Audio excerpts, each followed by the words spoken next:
And we're back. Devin Zoolander sitting here with the very talented Heaven Lei, just going back and forth on a couple of our favorite artists. And when we last left off, I was talking a little bit about Donda. Now, to your point about about the predictability. I feel like it's predictable as far as we know that he's on the gospel kick now, and that even though that's always been like kind of like a theme, like an underlying theme of every project that he's done, it's more pronounced now because now when he submits his albums to like the Grammys and stuff, they're going to put him in the category of gospel album. I swear, that's crazy. But I feel like to me, it's like I think with Kanye, knowing that he's the producer too, even though he works with a lot of producer, with Kanye, I feel like the whole experience is like it's like I see the stage show. I see like the sound that he wants. I see and I feel like he's more of the orchestrator. I feel like it's more hands on. Whereas with Drake obviously has a great relationship with his producers. I just feel like I guess for me, Kanye's album is not really.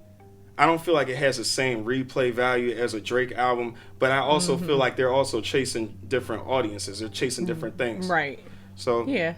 But I agree. Yeah, but it's all good. I mean, I know Drake dropped. I'm a big Drake and Kanye fan. Beautiful Dark Twisted Fantasy is probably one of my yeah. I don't know. It's a great album. No, I was trying to think between that College Dropout. I liked Graduation too. Yeah. Oh, well, and that's the thing. Kanye, he has a lot of quality work, and I think my issue, sometimes with Drake is like, what is that one album? Like when you say, what is your one album? Take Care. Yeah, and that's what I've heard people say before. And Take Care is a great album from start to finish. Yeah. I'll give him. Like that. I feel like I'm trying to think if he has an album better than. I don't think he does. Right, and I feel like with Kanye, so when we start talking about like classics and stuff, in my opinion, I could be wrong, and I am biased, so I'll put that all out there. In my opinion, I feel like Kanye has multiple classics, whereas with Drake, I don't really feel that way. Kanye's been out longer too. Yeah, but he's released more.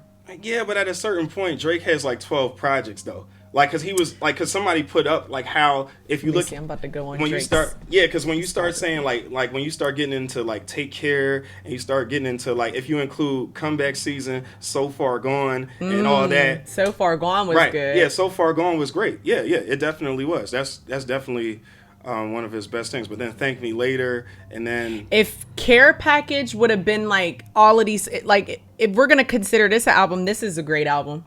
This is a classic. I could listen to all of these songs back. These are all old songs. They were his old songs that he put on the album. But he put them together. Yeah. So, but I'm saying if it were an album, like if he put all these songs together, right, originally to put on a tape, to put on an album, this would be a fucking. Every song is a fucking banger.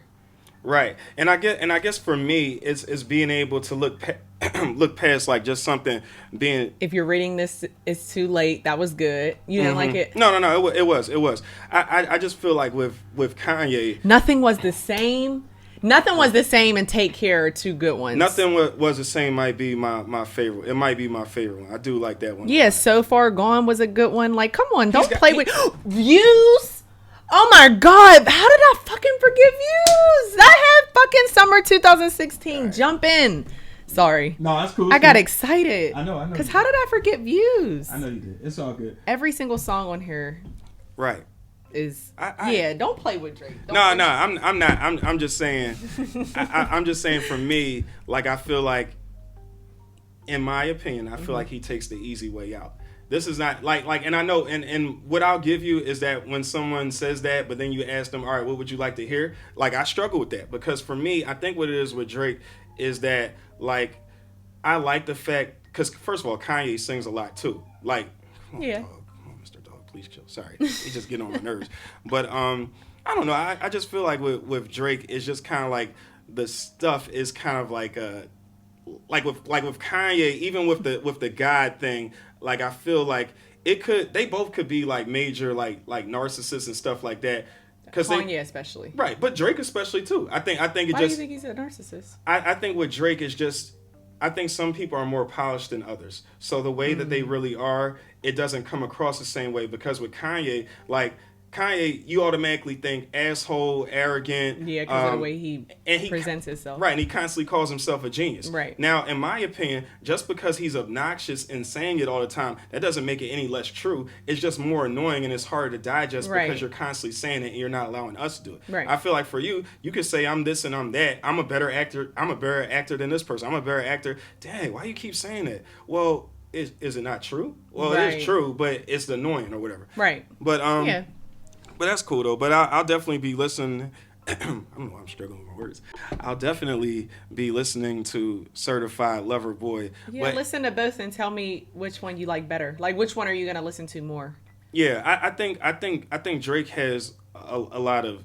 It's going to be a good one because Kanye came out on Sunday and Drake came out today, and it was funny because at midnight I was kind of looking for it and it wasn't out. Me too. And they said it came out at like 2 a.m. And like by the time I wake up like 8 or 9 in the morning, everybody is talking about it and they're like, oh yeah, he got a Jay-Z verse and this and that, and it's like, oh okay. I guess for me too, it's also I think preference as far as what you really want to hear, because for me, like with Kanye, whether he's talking about God or whether he's talking about like in the song Jail, for example, like the version with Jay and then there's the version with the baby, but the version with Jay, like to me, I'm getting more of something. I feel like something that I can use and that I can apply. With Drake, I feel like it's a lot of, I know it's going to play well in the clubs. Yeah, it's catchy. But you know what somebody wrote? Are you familiar with Damon Young? No. Okay, so Damon is from Pittsburgh, and he is a writer, and he has he helped start a blog called Very Smart Brothers. And one of the things that he said is that somebody, I think it was him, he was acting like, you know how it is, like somebody said this, oh yeah, that was me. Right. He said, Drake makes music for niggas that can't think of their own captions on Instagram. And it's funny. Yeah, it is funny because... He has very good caption music. He says that in one of his songs. Right, but then what else Damon said is that Drake's music, the reason why it works is because it's highly accessible. It's easy for us to like digest and get it. Yeah. Like stuff talk. It's not too complicated. It's not too complex. Like it's catchy. Right. Catchy things, you want to hear it more. But sometimes the problem with that is that sometimes when something is right and it can Yeah. be viewed as more disposable because it's kind of like. But I don't feel like he has that music though, because his shit is catchy and it's able to have replay. Yeah. Right. It's like there are some catchy songs. Like I'm trying to think of like some old ass catchy song from back. What is it? I'm gonna just name something. Throw some D's on that bitch. Right. Nobody's singing that anymore. Right.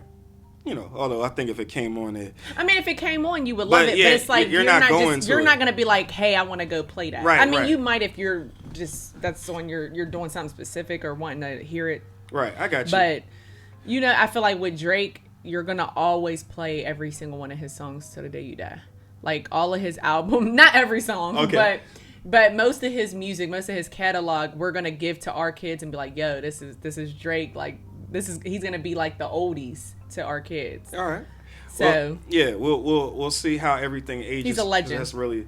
He's definitely a legend. I just think that for me, when people start talking about like Jay and Nas and certain other ones, like the funny thing about Kanye is that I think Drake is a better rapper, a better singer than Kanye. I think Kanye overall has better albums. I think Drake does have really good albums and maybe a couple classics in there too. I'll concede that. But I feel like with Kanye, it's kind of like when you start saying college dropout, late registration, and graduation, and the way that connects with people is different. And there might also be a bias, maybe because we have someone that's from out of the United States. But it's like, I think another thing that I always used to get annoyed with Drake was just like, I remember one time his father came out and said like, it wasn't that bad between us. I was there, or something like that. He said his dad was lying. Right. He went back and forth about it. Right, of course, but you know. But I don't think his dad was too bad because he talks about him in his songs and he says like when he was growing up he wanted to go see his dad and his family in Memphis all the time. Right, like, but I think they probably had a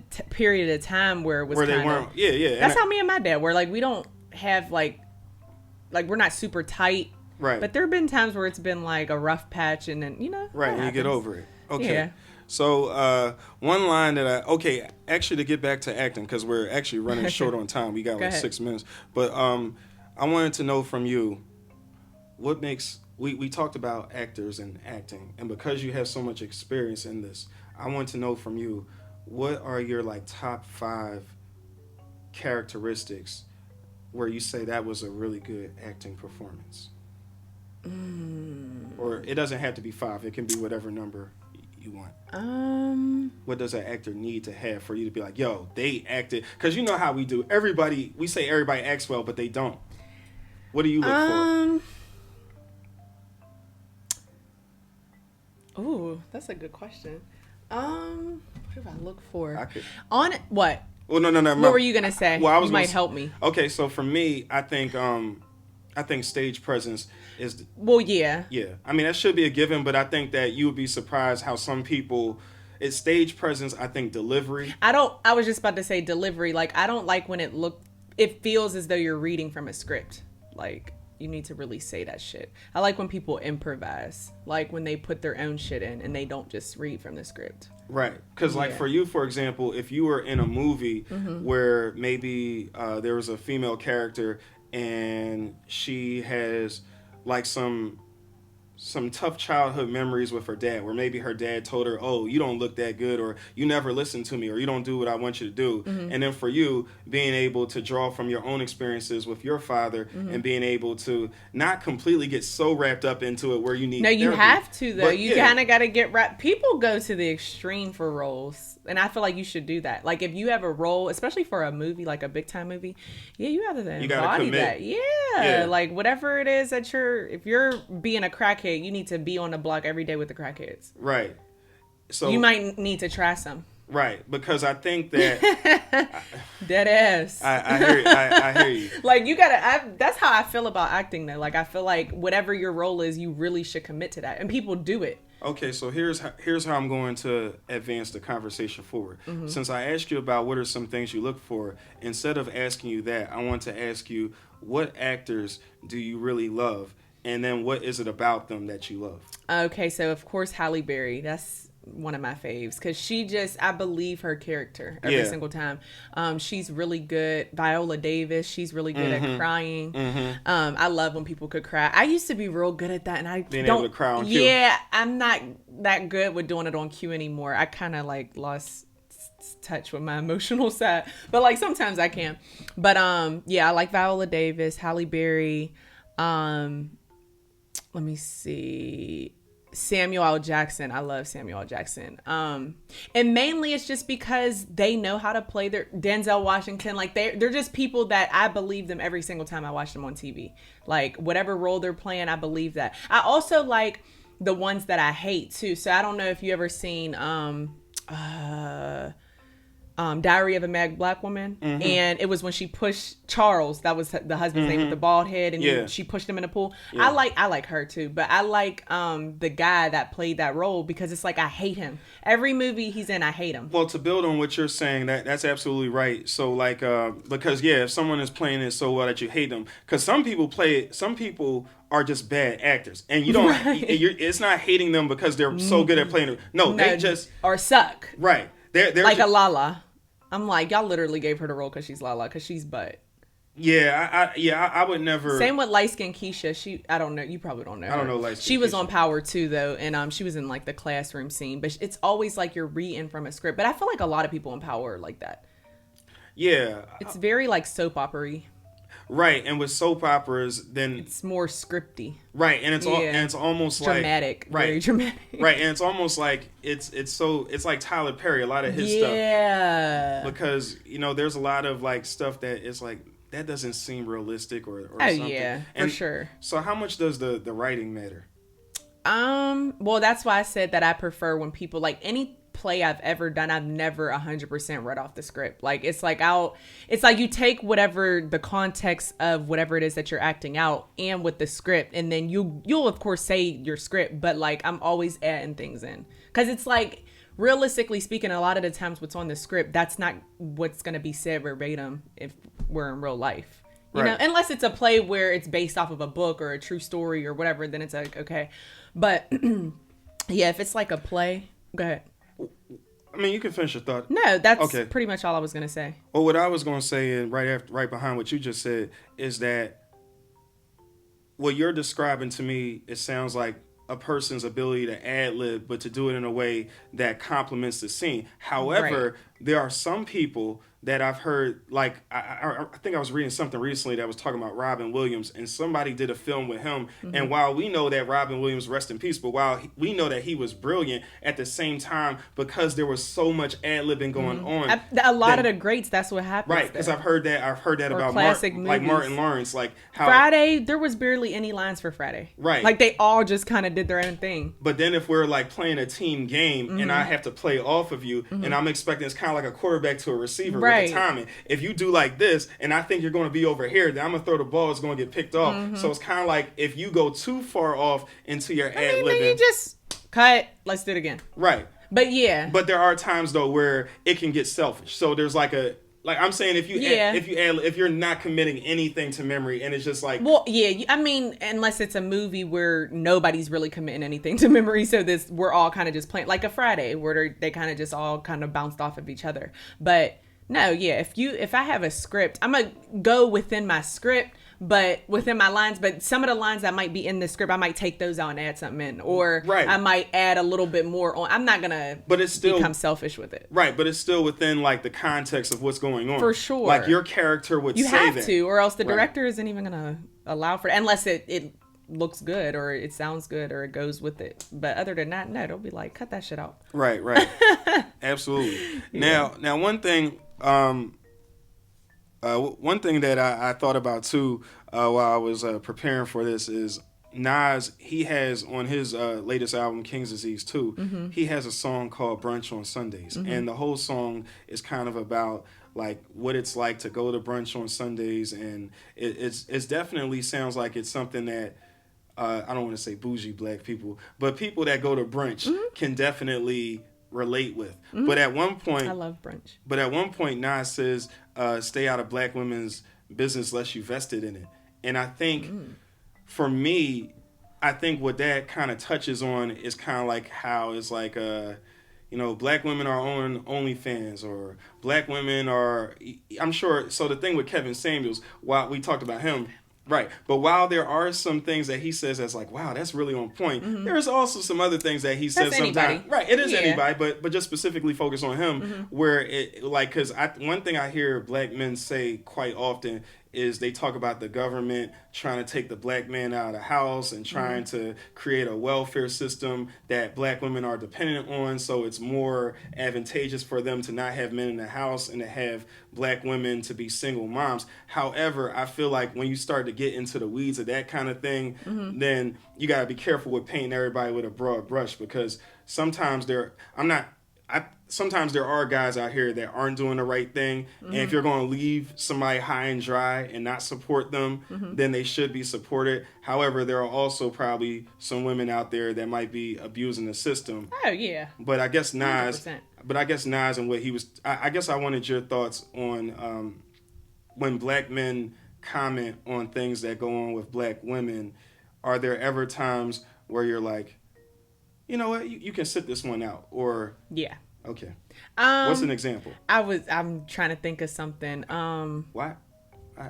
I had okay. What? Well, I was gonna say I think so when it comes I'm. Well, I thought about something, but it wasn't. It wasn't necessarily black men towards black women, but it's just men in general towards women. Okay. I don't like the whole men trying to tell women about if they should get an abortion or not, like how they're trying to pass the law down in Texas about like, I guess if you get caught, it's like a federal offense if you take someone to go get an abortion or anything like that. And I think that's ridiculous. Yeah. Like, I don't feel like a man should tell a woman what to do with her body at all, and vice versa. I don't feel like a woman should tell a man what to do with his body. So things like that, I feel like men should mind their business. Honestly, a lot of, unless it pertains to a man, I feel like mind your business when it comes to women. And like, I know, this is you might have been about to say it. About our hair. Yes, I was going to say that. Yes, that is such a big thing. Like, black men, first of all, I hate when men are like, black men in particular, like, I don't like girls with weaves, wigs, whatever. And I'm like, do you know why she wears that? And guys are all automatically assume like, oh, she don't have hair or whatever the case. She don't have edges. No, it's a protective style. I mean, now granted, there are women that wear it because of that reason, but a lot of women wear it because I know me personally, I wear weave to protect my hair. Because the less heat on a black woman's hair is the better it helps it grow. So I think men in general should educate themselves on women and whatever it is that they have going on before speaking, for sure. And we're back, sitting here with the wonderful Heaven Lei. I am so happy to have you here, and I am happy to be here. Yeah, and I'm already. No, I know you was chewing. I'm just messing with you, but I definitely want you to come back at some point whenever it fits with your schedule, because like you are excellent at this, and like you said, podcasting is hard, but bumping into somebody that really has something to say and that sits with their thoughts a lot, but doesn't always have like the time, doesn't want to vent on Facebook and create some kind of controversy there. You just, I appreciate you bringing that here. No problem. Because these are your thoughts, and we honor your intellectual property over here. Hey. Right. But anyway, where we left off, we were talking about stay out of black women's. Actually, you know what? Such a good memory. Yeah. Because I forgot that fast. Yeah. Well, my memory is horrible. It may seem like I got a good memory, and that might be partially true, but also it's because the breaks are not as long as they were the last time. Because last time, if we were trying, if I wouldn't have it as quick, I would have to. But because that was a quick fix, it's easy. But let me play this real quick. Let me play the song because I think it's important for us to hear. Let's see. Okay, hold on. I'm about to fast forward. Classy, this ain't time to act tough. Eye to eye when we toast, we don't need no bad luck. That's brunch on Sundays. Cheers. Bring the hookah to the trying to find a part. Okay, it's coming up. Okay. Fast forward a little bit. They know if I'm winning, we all shine. Sure, my people gotta play that table before mine. That's brunch on Sundays. This one's different. It's the good guy mixed with American pimp shit. I got Birkin money, but the telf I carry different. That's a black business. I handle my black business. Stay out of black woman business unless you vested in it. Told her check her Zelle account. There's a blessing in it. Oh, I like this song. Right. Now the part that slept on now, told her check her Zelle account. I invested in it. So it's kind of like, here's something I would like to talk about. I think that, so what we often see is, we've been seeing this for years in the club. Before Cash App and Zelle and all these different apps existed for people to transfer money to others, we always saw, whenever it was, especially we're in the black community, so whenever we see black women, we see the club and we see like a bunch of dollar bills and everything, pinned to her dress, and it's like, it's my birthday, whatever, and that's cool, you should celebrate. But now with technology, what we're seeing is that obviously black men have their cash tags up too. It's not just like a black woman thing, but I would say black women, it's almost like Cash App is becoming like a synonymous thing where it's like, yo, hit my Cash App. And what's funny is that guys win a lot of things, and I'm speaking some from personal experience and some from overall experience. Guys want sex, guys want pictures, guys want, maybe even a guy wants a commitment. Maybe a guy wants a +1 for his wedding. Maybe a guy wants someone to bring to Thanksgiving so he doesn't look like a complete loser in front of his mom and his family. Whatever it is, guys have always wanted a lot out of women, but now it seems like the time that we're living in, women have always, I think, fought for what they wanted, but it seems like with things like Cash App, it immediately goes to like, all right, well, hit my Cash App. Now, I'm not saying that everyone's like that, but I guess what I'm trying to get at, to make it a question that you can actually respond to, not just me rambling, is that I feel like when he said he invested in her Cash App, I think for us, because a lot of us might equate, the saying, they say it ain't tricking if you got it. Yeah. Well, I think a lot of us, we've done so much making fun of guys that go above and beyond to try to date women or to try to get in their good graces, that whenever we see someone that is like supporting a woman on Onlyfans, or is like, if a woman says, drop something in my Cash App for my birthday, and a guy actually does it, then a lot of us will be like, man, what's wrong with you, man? Don't be giving them that. Don't be giving these bees that and all this kind of stuff. And I guess the question I have for you is that, how do you feel about guys that have something to say about women that are able to get money on Cash App or whatever just based on their looks or fantasy or whatever it is they're doing, and they almost have like a resentment towards women that are doing it. Because Kevin Samuels definitely touches on stuff like that.